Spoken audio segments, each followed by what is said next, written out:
Boa tarde. Hoje a gente trouxe a doutora Kainá para falar sobre um pouco de alterações reprodutivas. Lembrando que a gente está com doação para os veterinários de rua. Quem puder trazer qualquer coisa, tá? Sachê, qualquer coisa, é só colocar aqui. Ainda temos venda de camisa da Copa. Então, quem quiser, é só procurar Luana, Rebeca. Temos comida ali para quem quiser também, tá? É só chamar a gente. E a doutora Tainá é formada pela Universidade Estácio, especializada em pets não convencionais, radiografia e ultrassonografia de pequenos animais e de pets não convencionais, e é coordenadora do setor de imagens do Hospital Veterinário Birds e Seas, localizado no bairro da Tijuca. Doutora, muito obrigada por vir hoje. Passo a palavra para você. Oi, gente, tudo bem? Eu falo um pouquinho alto, então não sei, vou falar sem microfone, o que vocês acham? Pode ser? Bom. Obrigado. Obrigada pelo convite, gente. Tudo bem? Boa tarde. Bom, eu trouxe um pouquinho para vocês de como a gente faz para identificar e localizar as alterações reprodutivas, os órgãos reprodutivos dos machos dos pets não convencionais, tá?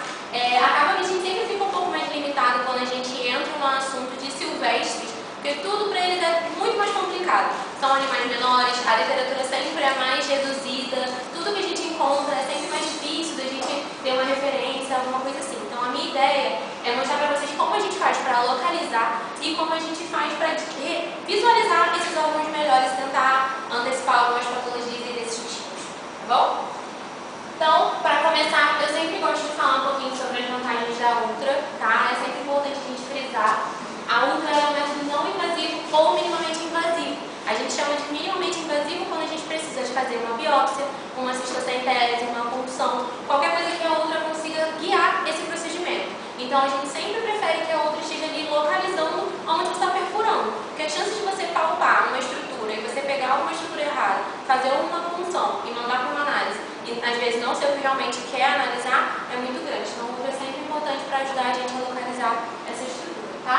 Ela não utiliza radiação ionizante igual ao raio-x, então não tem problema o tempo que fica exposto o animal às ondas do ultrassom, diferente do raio-x, que precisa da proteção e tudo mais, tá? Obtenção de imagens em tempo real, então uma das melhores vantagens da Ultra, a gente consegue fazer um exame dinâmico, a gente consegue avaliar os órgãos quanto às suas motilidades, as suas funções, se tem sombra ou não, se tem alguma alteração naquele momento ali do exame, tá? Ao mesmo tempo, a gente considera uma desvantagem ser um operador dependente.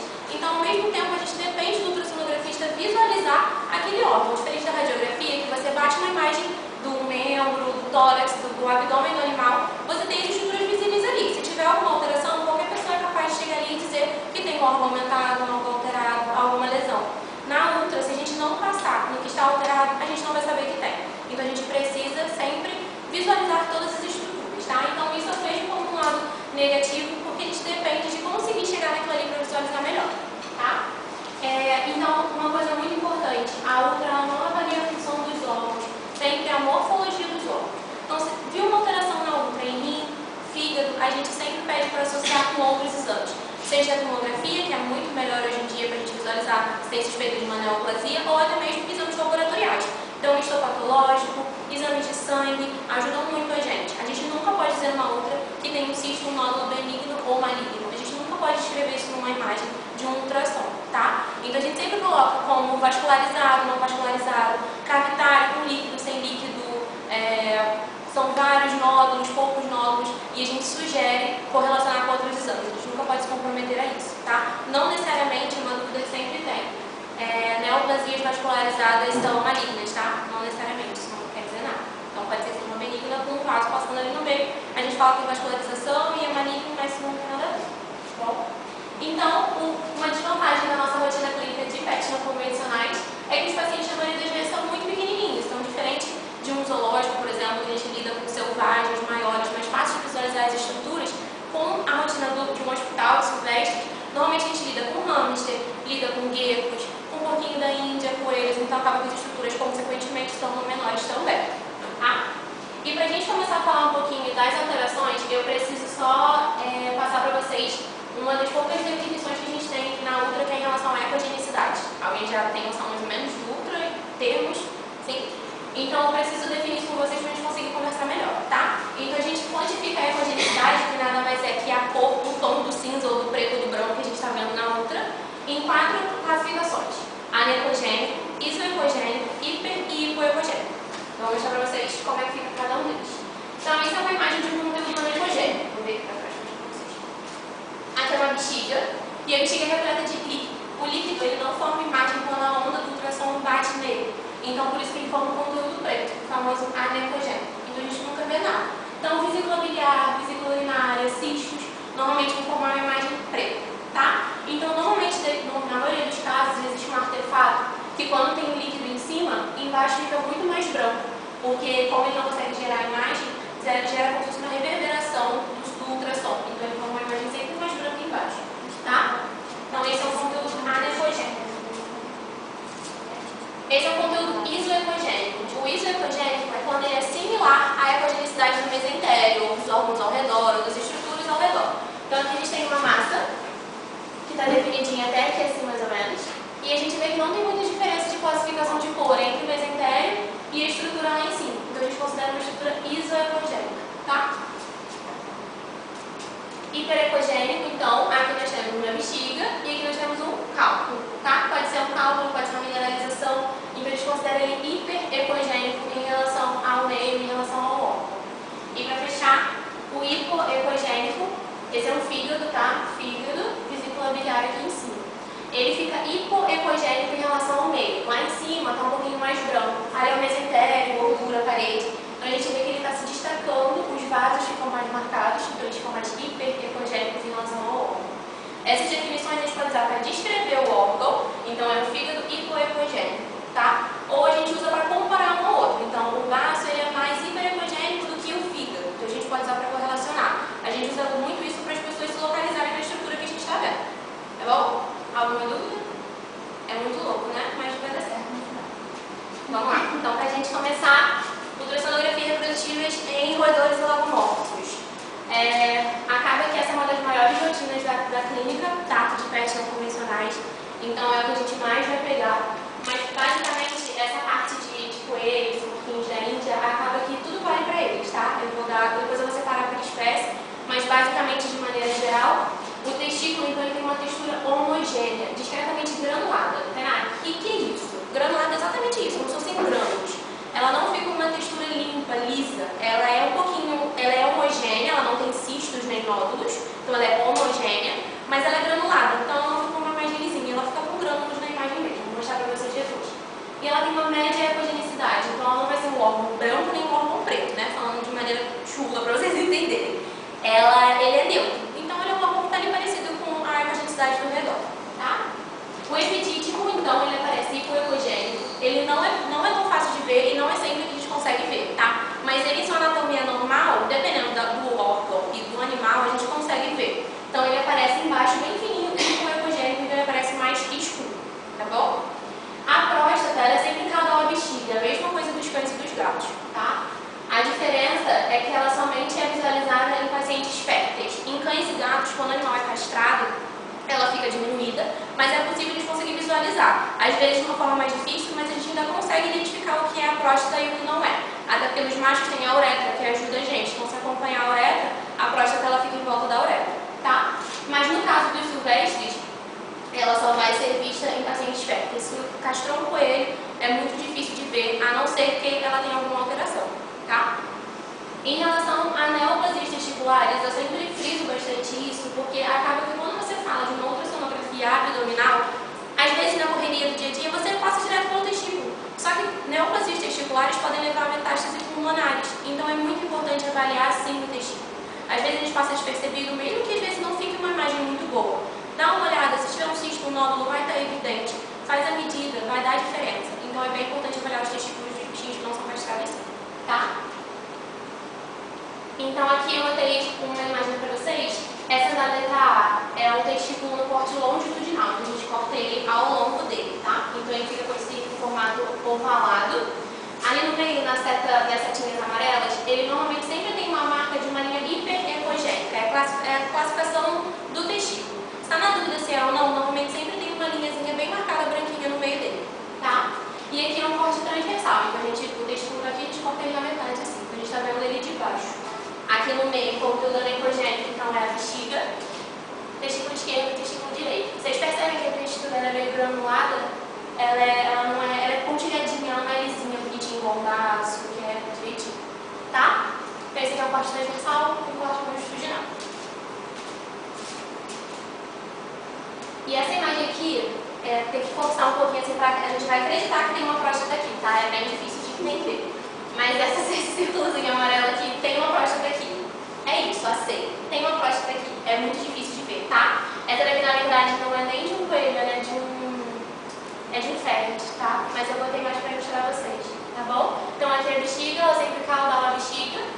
E essa marquinha aqui é muito difícil mesmo de ver. Então em gato ela é muito evidente, é muito fácil de identificar. E esse ferretinho não era castrado, tá? Ele não era castrado. Então é esse mesmo, é bem complicado de ver. Então, sempre a maior casuística, eles normalmente são sempre de fácil contenção dos coelhos, tá? Normalmente eles sempre ficam estáticos, tanto que não tem ninguém me ajudando. Meus estagiários sabem que às vezes eu largo eles na cara e eles ficam parados e eu faço sozinha. Eu não sei se é um mecanismo de defesa ou se é uma coincidência, se é engraçado, eu acho bonitinho, às vezes eles são desesperados. Mas eles normalmente são muito tranquilos de fazer a contenção. Os testículos, eles ficam numa bolsa escrotal, mas eles são móveis. Então, o que isso quer dizer? Eles usam como mecanismo de defesa botar os testículos dentro da cavidade abdominal. Então, eles não ficam expostos. Por exemplo, um cachorro entra numa briga.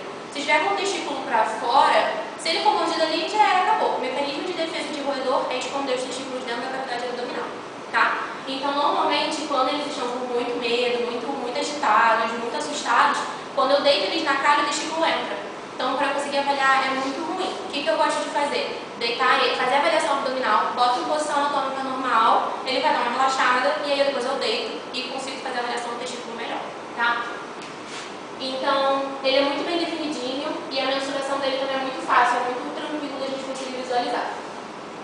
Ó, esse é um transdutor linear. O linear é aquele retinho compridinho, tá? O linear é melhor para estruturas superficiais. Ele tem uma frequência maior. Então, quanto maior a frequência, mais bonita é a imagem, tá? Melhor é a nitidez da estrutura. Então, a gente usa o linear normalmente para ver testículo. Eu, particularmente, gosto de usar o microconvexo, que é o menorzinho, bem pequenininho. As pessoas acham que o microconvexo ele é usado para ver estruturas menores, porque ele é pequenininho, mas na verdade é ao contrário. Estruturas superficiais a gente usa o linear, tá? Esse é linear então, deixa eu mostrar aqui para vocês. Linha hiperecogênica lá em cima, bem marcada, e ele delimitado com a medição aqui em volta, tá? Esquerdo, direito.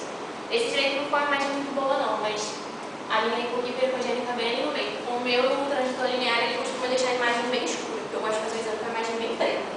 Ele fica a imagem não tão bonitinha assim, mas depois tem de um porquinho que ficou mais bonitinho, pra você visualizar. Então, o porquinho da Índia normalmente a bolsa escrotal deles é bem aqui, tá? Dá pra ver que tem um volumezinho bem discreto. Elas ficam aqui. Eles têm um mecanismo também de defesa de colocar o testículo pra dentro, mas é muito menos nos coelhos. A gente ainda consegue palpar um pouco melhor, tá? Então, também é uma boa casuística, a gente pega numa rotina grande, diria que entre coelhos e porquinhos a gente fica entre os que a gente mais pega, tá? É de fácil contenção também, e os testículos eles também são móveis como dos coelhos, tá? E fácil definição e mensuração também. Uma coisa que eu queria chamar a atenção, se vocês repararem, esse aqui tá na calha e esse aqui não tá. Às vezes eu gosto de fazer ultra de porquinho no colo, porque tinha as patinhas muito pequenininhas, que quando eles são muito agitados, para segurar é horrível e eles tentam morder também. Então às vezes eu sinto que eles ficam mais tranquilos assim no colo, então a gente dá um apoio no bumbum. Eles estão deitadinhos de barriguinha pra cima, eu coloco na posição como se fosse na calha, o animal sempre do meu lado direito, tá? Isso é mania dos ultrassonografistas. Tem gente que tá do lado esquerdo, mas pra mim veste tudo e me confunde todo. Então sempre do lado direito, tá? E aqui ele tá na calha, porque esse daqui é tranquilo, então não tem nem sempre uma patinha debaixo dele, ele tá super relaxadinho, não coisa não. Tá? Os porquinhos também a gente consegue identificar as glândulas acessórias. Como é que é isso? Ah, o testículo do sujeito, como é que é mais definidinho, tá? Esse também é um transdutor linear. A diferença é que eu gosto de dar uma ondulada nele. Então, ao invés de ele ser retinho, eu gosto de dar uma ondulada, porque eu ganho mais imagem aqui embaixo. Mas ele é linear, tá? Se vocês um dia ficarem na dúvida, Lá em cima, na parte ventral do animal, quando é microconvexo ele fica em C, que é a clássica imagem da ultrassom. Quando é linear, ele é sempre quadrado. Então isso aqui é um linear com uma angulação embaixo, tá? Então o testículo marcadinho ali em cima, você vê que a imagem é granuladinha, a linha hiperecogênica no meio, a mesma coisa do coelho, e aqui é o esquerdo, tá? Em relação às glândulas agora. No caso dos porquinhos, a gente não consegue visualizar a próstata. Seja ele fértil, seja ele fase reprodutiva, ela é muito difícil de ver. É que a gente, conforme faz diminuindo o tamanho, vai percebendo que tudo fica muito mais difícil de ver. Então, a gente não consegue ver a próstata nem as outras glândulas acessórias que eles têm, que é a glândula uretral e a glândula de coagulação, mas não são visíveis. Uma coisa muito legal que a gente tem que tomar cuidado nos porquinhos é a vesícula seminal, porque ela tem a imagem muito parecida com a de um útero.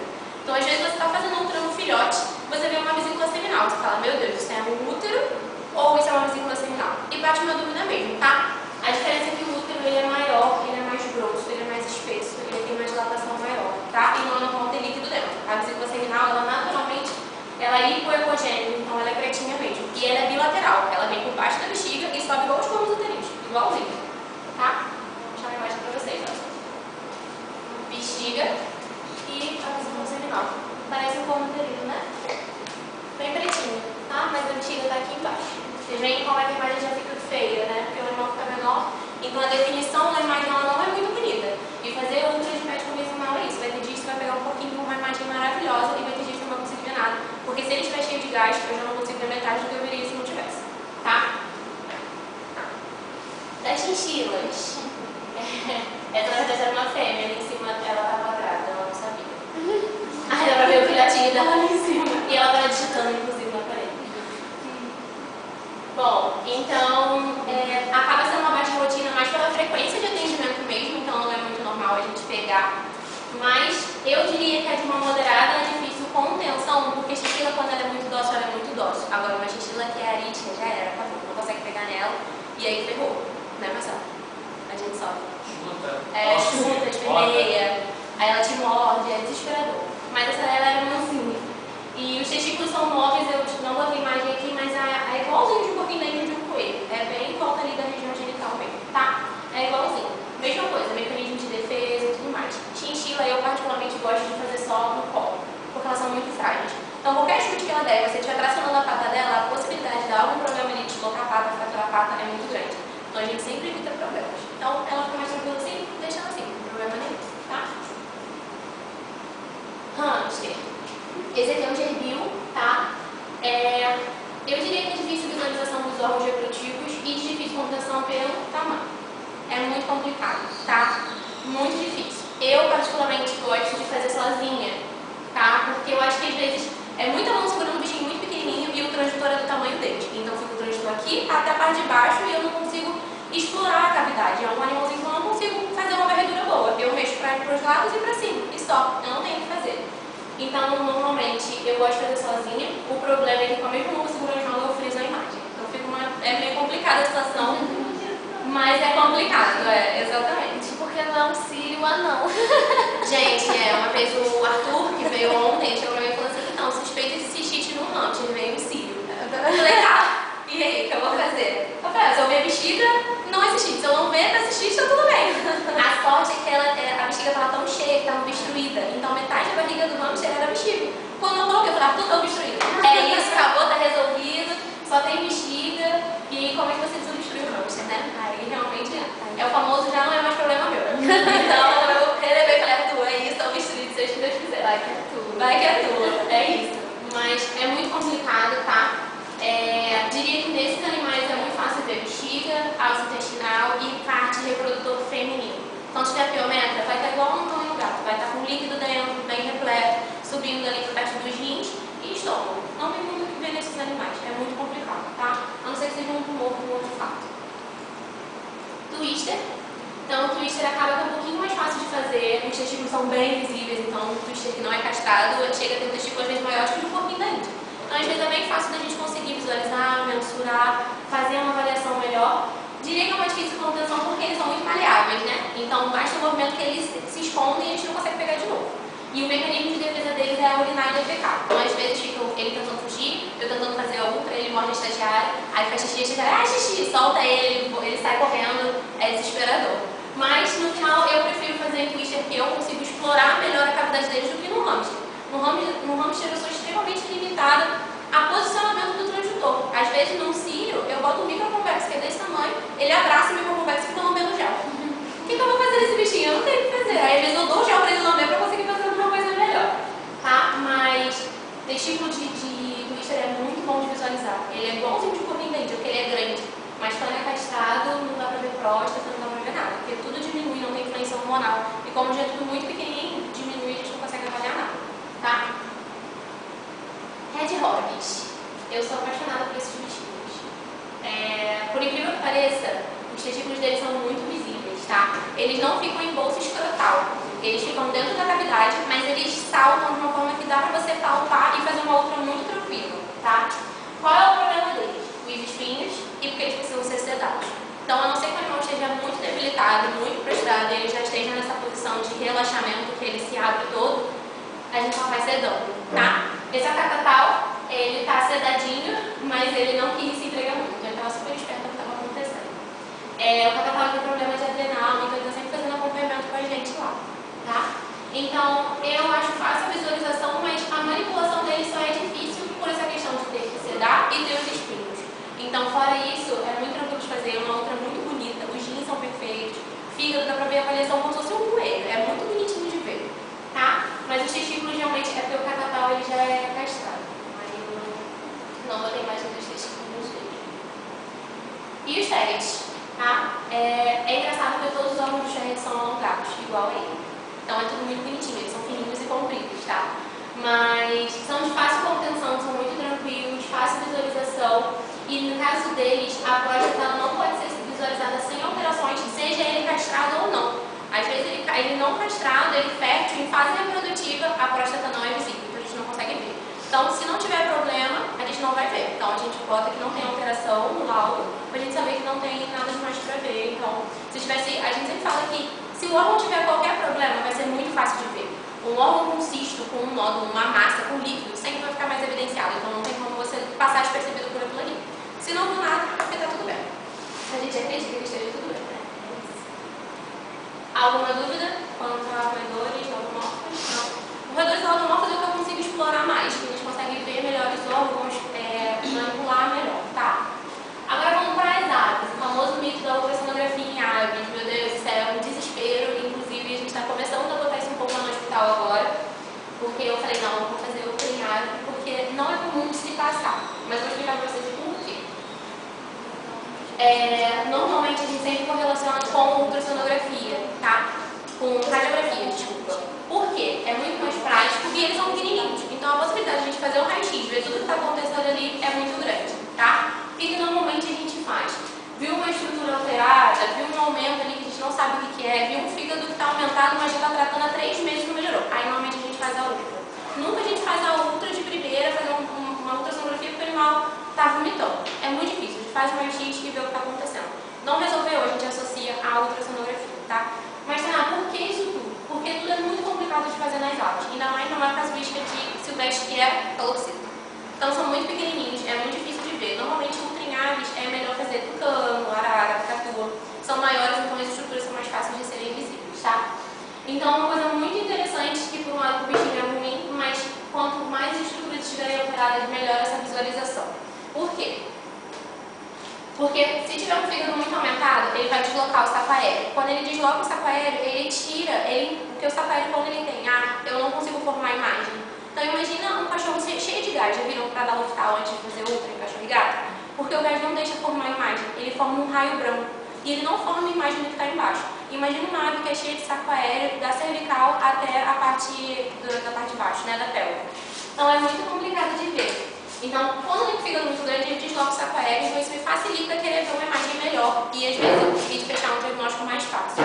A mesma coisa acontece quando tem o aumento do órgão, então vai ficar mais visível, tá? E o acúmulo de líquido. O líquido ele não forma imagem, então ele contorna todos os órgãos que estão aparecendo ali. Então ele vai passar para mim o que é uma alça intestinal, o que é um testículo, o que é um rim cheio de líquido em volta, ele vai mostrar exatamente a margem de cada um deles. Então, no lado do bichinho é muito ruim, mas nesse caso dá bom para fazer ultra, para a gente ficar muito mais fácil de conseguir identificar o que é. Tá? Então, devido a essa questão dos sacos aéreos, de uma cavidade estelomática muito pequenininha, a gente tem essa limitação das imagens, por isso a gente usa as janelas acústicas. Vou mostrar para vocês como é que a gente faz essa definição de janela acústica. Tá? Então, na maioria dos casos, transitores pequenos, sempre microconvexo. E a questão da frequência, para vocês entenderem, quanto mais alta a frequência, melhor a qualidade da imagem. Tá? Então, no caso deles, chega a 7,5 MHz que eu gosto de usar para aves de até 2 kg. Só que o meu transdutor ele chega até 12. Essa forma de contar, poxa, se quanto mais alta a frequência, melhor a imagem, você não joga para 12. Porque quanto mais onda eu jogo ali, às vezes é tão forte que ele ultrapassa o que eu quero ver. E eu só vejo coluna. Eu não vejo nada. Isso acontece muito com o hamster, tá? Às vezes você joga a frequência lá em cima, eu falo, vou jogar a frequência no 12. Eu só vejo a coluna dele, não vejo mais nada. Então, eu gosto de manter para as aves um MHz ali de 7,5, porque eu consigo ter uma frequência alta, mas ao mesmo tempo eu consigo ter uma imagem boa. Não fica nem muito escuro, nem muito, nem ultrapassando muito o óculos, tá? Então, aqui em relação à janela acústica, qual a melhor janela acústica que a gente usa? É a ventromedial. Então, essa região aqui é logo abaixo do externo, acabou a musculatura das aves, tem externo aqui embaixo. Essa região aqui, ela naturalmente não tem pena, tá? Então é fácil de você abrir esse local ali.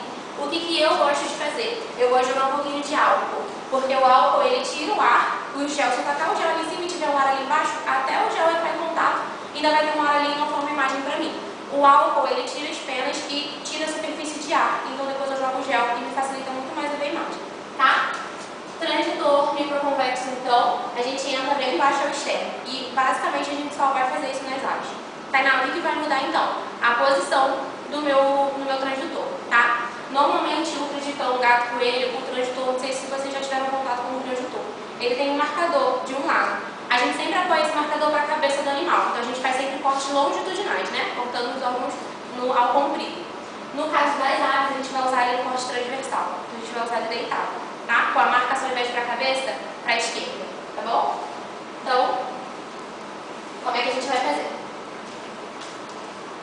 Coração, fígado, ventrículo, proventrículo, rins, testículo. Então esse é desespero mesmo. Oh, meu Deus, tá na menor. É o menor. E é isso. Esse azulzão aqui são sacos aéreos. Então imagina eu ter que tentar chegar aqui pra ver um testículo aqui atrás, pra ver o rim com um saco aéreo gigante desse. Mas é isso mesmo, não tem muito o que a gente fazer. A gente tenta burlar, mas também quanto mais eu mexo o transdutor, aqui tudo é cheio de saco aéreo. Então essa acaba sendo a melhor opção mesmo, tá? Para ver coração, a gente inclina mais ele cranial. Para ver fígado e proventrículo, entra com ele mais retinho. Para ver testículo e rim, entra com ele mais caudal. A gente deita ele mais para baixo, tá? Não consegui pegar uma imagem boa para vocês, porque normalmente nesses casos acontece muito isso na ultra e não é ruim de acontecer. Existem livros que falam que às vezes na ultra é melhor você fazer um vídeo do que você fazer uma imagem. Imagina eu ficar 15 minutos com uma ave que está doente, tentando fazer uma imagem boa de um rim, ela vai descompensar e posso piorar o quadro do animal. Então, às vezes, eu entro no transdutor, faço o movimento que eu preciso, salvo num vídeo e libero o animal. Depois eu vou lá, salvo quadrante por quadrante para tentar avaliar aquele órgão melhor, tá? Então, acaba que é muito dinâmico, então, às vezes, eu prefiro fazer vídeos, mesmo que eu não use para o laudo, para mandar para a pessoa, que a pessoa gosta de ter. Mas, às vezes, é melhor, nesse caso, você fazer um vídeo que você consegue salvar as imagens melhor, tá? Então, no caso de aves maiores, assim, pensando já numa arara, numa cacatua, numa galinha, que a gente também tem que pensar, né, nos galos, as gônadas jovens e nativas a gente nunca vai ver. Então, aves que não estão em fase reprodutiva, a gente nunca vai conseguir visualizar a gônada, tá? A mesma coisa, as gônadas alteradas e aumentadas vão ser sempre muito mais fáceis de serem visualizadas. Então, se tiver cisto ou alteração no momento, a gente vai conseguir visualizar isso melhor, tá? As aves com reprodução ativa a gente consegue sim avaliar, porque vai ter influência dos hormônios, então ela fica mais repleta e mais cheia. E o parênquima dela é granular com média progenicidade. Então imagina, numa ave já é difícil de ver. Você tem um parênquima granular com uma média progenicidade. Você não tem um órgão preto, não tem um órgão branco, você está vendo tudo quase a mesma coisa. Com um saco aéreo na frente, com gás, com ar, com tudo. Então é muito difícil conseguir fazer. Por isso a ultra em aves é tão limitada e a gente prefere dar preferência para a radiografia. Tá? Então, o que a gente costuma fazer? Faz a radiografia, achou uma estrutura aumentada, achou alguma imagem estranha, porque na lateral de ave a gente consegue ver bem onde tem a gônada. Cara, tem uma estrutura muito grande ali, é compressão do saco aéreo por causa do fígado. Será que é o fígado mesmo? Faz uma outra, aí a gente consegue E a textura do fígado em aves é exatamente igual de um cachorro e de um gato, é muito fácil de conseguir. Ultra em répteis. Na maioria das vezes a gente vai lidar com geckos, tá? Eu vou explicar pra vocês um pouquinho melhor como é que é na parte de geckos, pra depois a gente falar de uma iguana, de uma corona, que são répteis maiores e muito mais fáceis de conseguir explorar e ver as cavidades, tá? Então, no caso deles, uma vantagem em relação às aves é que a gente consegue usar os dois lineares que a gente mais usa, que é o microconvexo e o linear. Tá? Nas aves, usar o linear não dá pra fazer outro direitinho, não. Então, as frequências eu boto entre 7 e 12, então eu já consigo jogar uma frequência mais alta, até porque eles têm escamas e casco, então tudo me dificulta mais. Quanto mais frequência eu usar, melhor eu formar aquela imagem ali, tá? E as escamas grossas e calcificadas, elas vão formar artefato. Por quê? Como as escamas elas ficam sobrepostas, tem ar entre elas. Então, como tem ar, quando eu jogar em cima da escama, eu não vou conseguir ver quase nada. Então, nessa hora é hora de abusar do gel. O meu chefe Felipe próximo, ele odeia quando eu faço isso. Mas eu preciso de muito gel para formar essa imagem, tá? É necessário, é bem importante.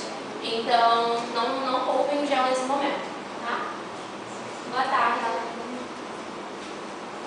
Bom, em cobras, tá? É uma casuística bem baixinha que a gente pega e normalmente quando a gente pega é muito em fêmeas. A gente já pegou alguns casos lá de retenção de ovos, que a gente faz a outra para ver se está rachado, se tem líquido, porque na radiografia a gente vê que tem os ovinhos. Mas na outra a gente consegue avaliar melhor o casco, se tem líquido livre, se já está na porção mais final, a gente consegue fazer uma avaliação melhor comparada aos machos, tá?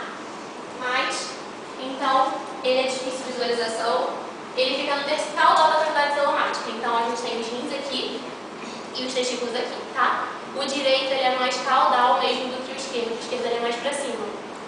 E os folículos eles ficam ao redor dos testículos, tá? Os folículos ovarianos. Então, ele é hipoecogênico, então acaba que é uma imagem um pouco mais fácil de conseguir visualizar comparada das aves e dos outros bichinhos. Eu não botei aqui, mas eu botei depois na parte dos lagartos, que dá pra ver direitinho, é muito parecida a imagem do testículo deles, tá? A imagem pra vocês verem depois. Então, em cobras, a gente tem um grande problema que é a famosa troca de pele.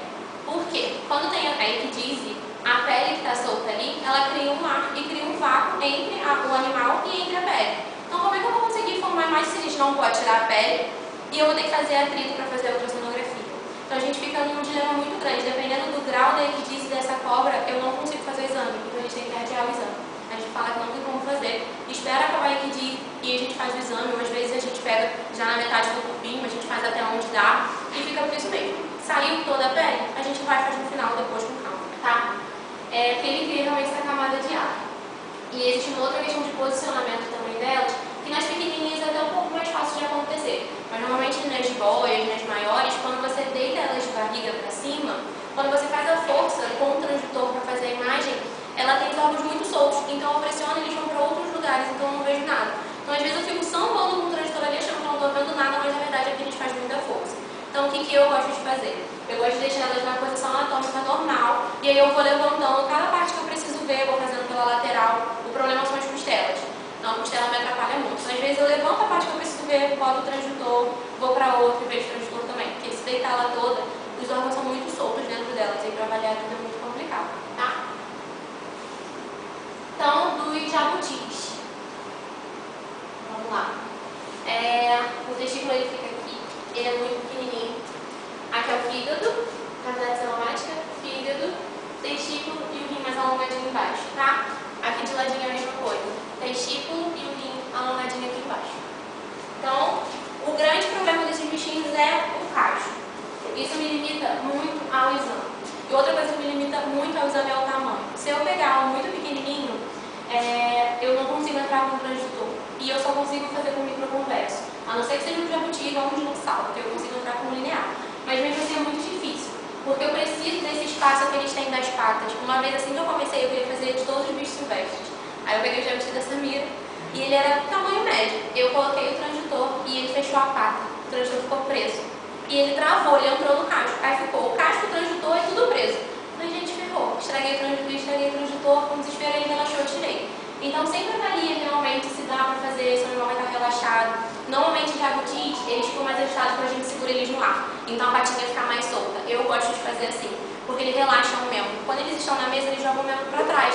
E aí pra eu conseguir puxar a pata pra fora e acessar a parte de trás ou da frente é muito ruim, tá? Então no caso dos testículos, o acesso é sempre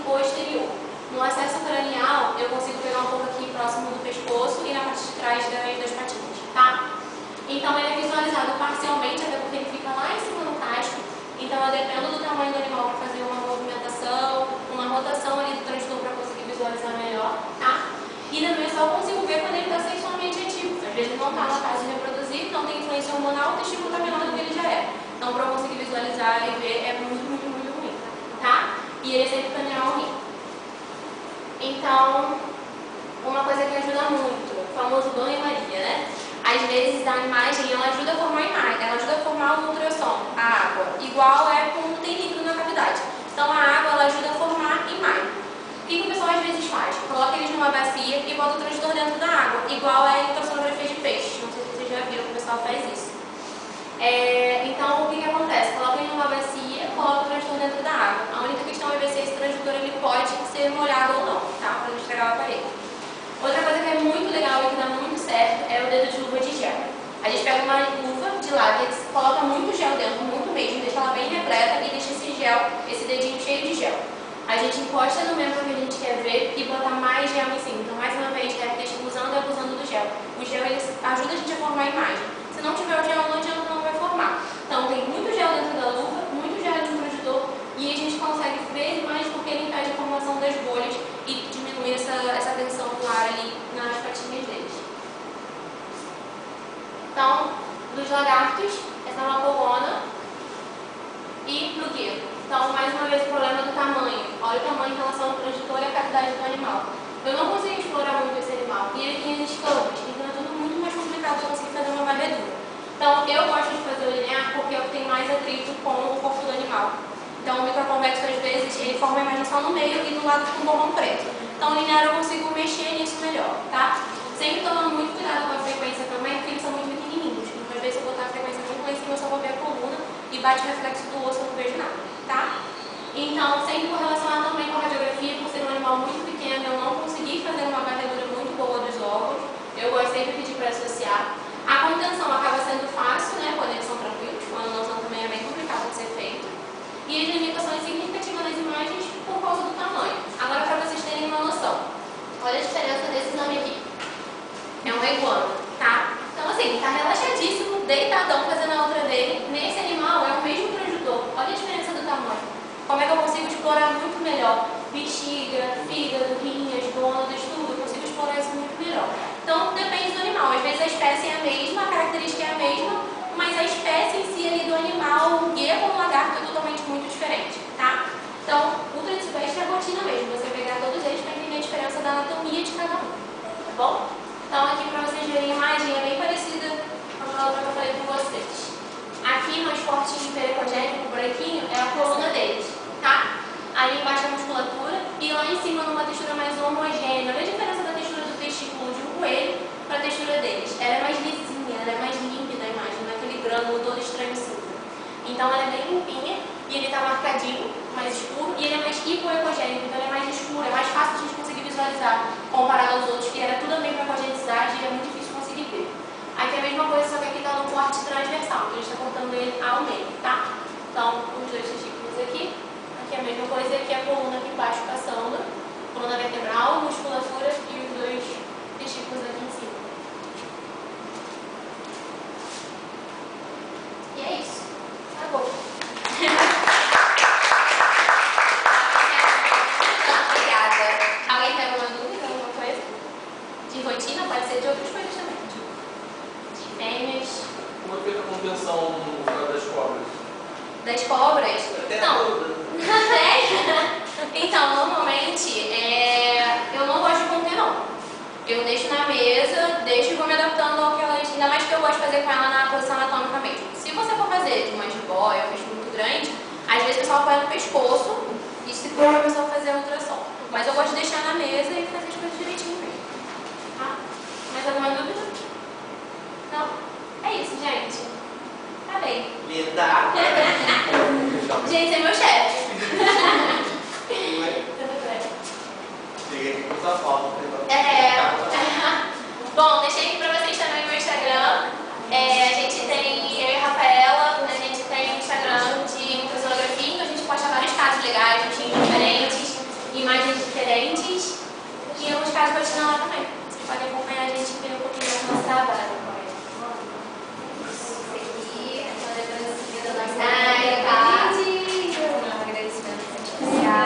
Obrigada pela sua presença. Obrigada, meu amigo.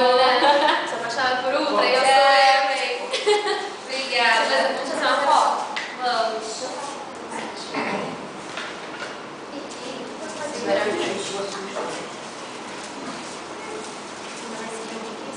Sim. Foi. Obrigada. Inclusive vai rolar curso esse final de semana lá na Dante, gente. Vai ser Felipe com raio-x e eu Rafael com sonografia. Tá? Então, vai rolar essa semana? Sexta passada, mas você vai pegar meu. Vou pegar na sala, né? Vai, tem uma menina da vida também que vai acompanhar. Ah, que legal, gente. Vocês vão dar intervalinho? Sim. Gente, vou dar intervalinho. Vamos dar um intervalinho agora, se vocês quiserem. Ali fora tem bolinho pra comprar, pipoca, tem guaraná também. Eu e a Lola, a gente vai ficar ali fora. Depois que eu começar a próxima palestra, a gente vai passar outra lista de presença também. Tá? E não esquecer das nossas camisas da Copa. Se vocês quiserem dar uma olhadinha, o portfólio tá ali na frente. Tá? Fiquem à vontade e marcar uns minutos, uns 20. 20, tá bom. 20 minutos, tá? Até muito. Obrigada, gente.